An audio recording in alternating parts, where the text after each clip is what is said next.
mwananchi anasema hapa mnapopita sio barabara, ni kiwanja chake. Wewe una maoni gani? Na anataka achimbe msingi hapa. Sasa mimi mkuu wa mkoa nimekuja kumsikiliza, wewe una maoni gani?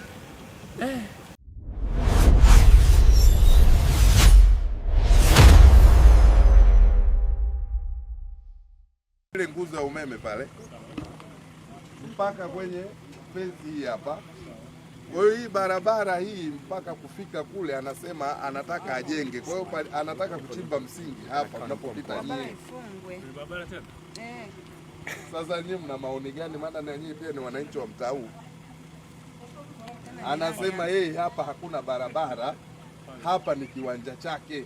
Kichote cha barabara hiki mnachopita je, mnachokatiza. Kwa hiyo anasema barabara hii ikishaisha kwenye ile nyumba ile mwisho ile nyumba inatakiwa ipite huko iende chini, ndio barabara mwenda mkipitia sio makaburini, ndio wanavyosema, ndio sio sawa. Mwenyekiti wa mtaa unasemaje?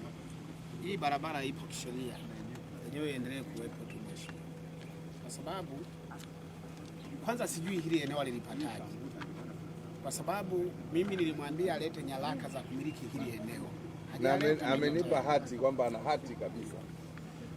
Hati wakati mwingine zinaweza katolewa kimakosa kwa sababu hii barabara ni ya muda mrefu.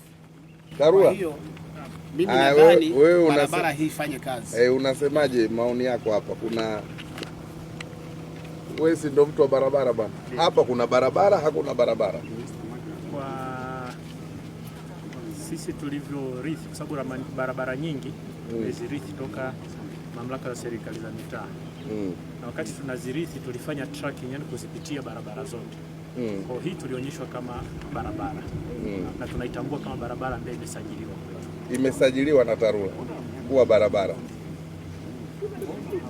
Haya, kamishna, unasemaje? Nyinyi ndio mmempa hati ya kumiliki hii barabara huyu bwana? Mheshimiwa mkuu wa mkoa, nilikuwa napitia hapa kuona hii nyaraka, lakini nilichokuwa nakiona tunahitajika tukapate ramani zetu, tuje tufufue mipaka ya hapa, tuone hicho kinachoonekana kiko sawa sawa au hakiko sawa. Katika hali ya kawaida unaweza ukafunga hii barabara mpaka jengo? Kwa kweli Mheshimiwa mkuu wa mkoa, kwa mazingira yaliyopo na huko hakuna barabara ya kwenda huku, huyu bwana mlalamikaji anasema inatakiwa ipite wapi? Tuonyeshe wewe mwenyewe. Barabara inayo ziko mbili mkuu wa mkoa. Na kwanza unaweza kupita. Hiyo ni barabara inakwenda inazunguka karibu mita mbili inarudi na ishika bali inatoka hiyo. Wewe ni mwenyeji mtaa huu? Haitoki, kule ni makaburi. Kule ni makaburi. Haitoki kwa sababu haijaendelezwa, lakini kiendelezwa inatoka, kwa sababu si mimi niliyeweka hizi ramani. Kuna makaburi. Washumu hati unayo kwamba eneo hili lote ni la kwako, unavyoona wewe hapa. Katika akili ya kawaida hapa unaweza ukajenga nyumba? Yaani sasa achana na karatasi, twende kwenye uhalisia wa mambo.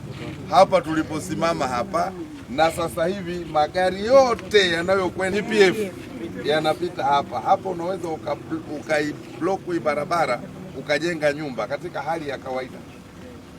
Mimi kwa akili zangu nimejiridhisha kwamba hapa ni lazima barabara iendelee kuwepo, lakini wewe kwa kuwa una haki zako za kiwanja, kunatakiwa kufanyike utaratibu mwingine, tujue kiwanja hiki ulikipataje, ulikinunuaje, serikali itathaminisha eneo lako, ikulipe fidia ili wananchi walio wengi wanufaike na nini?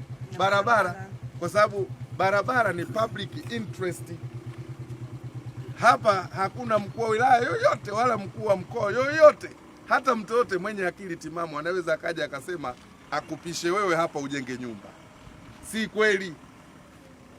Ukweli huwa upendwi, lakini lazima uzungumzwe. Hivi katika hali ya kawaida hawa wananchi hapa wakija kuona unajenga nyumba hapa, wewe hiyo nyumba itaisha kweli? Sio atakupiga na mawe. Kwa sababu utaona hapa kuna mtu ambaye haeleweki amevamia nini? Eneo la barabara, ila haki yako ya kulipwa fidia iko pale pale, ndio haki yako. Kwa hiyo wewe unachotaka, sisi serikali hapa hatutoi kibali cha ujenzi wa aina yote. Sijui kama mnanielewa. Nimepokea maelekezo. Isipokuwa leteni wataalamu, fanyeni tathmini. Kama eneo ni mali yake sahihi, tumuingize kwenye compensation. Hii ni public interest, lazima iendelee kufanya nini? Kulindwa. Tumeelewana jamani? Tumeelewana.